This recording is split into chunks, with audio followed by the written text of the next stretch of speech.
We want to ask you about Chicago because the president tweeted this morning. He said crime and killings in Chicago have reached such epidemic proportions that I am sending in federal help.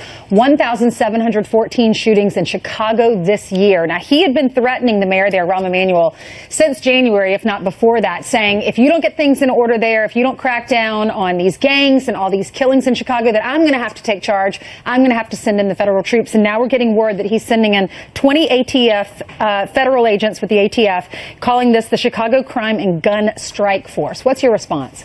This is good. We've been supporting that. We're sending in additional gun investigators. We've directed our U.S. attorneys to prosecute these gun cases aggressively. It excuse me, will have an impact in reducing shootings in Chicago.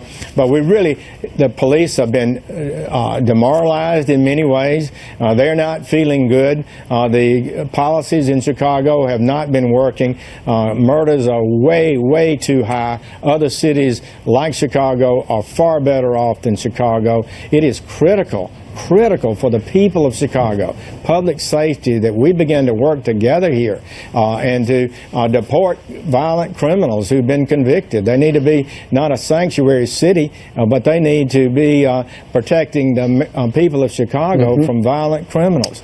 We've got to see that this works much better. It's just not acceptable what's happening now. Sure.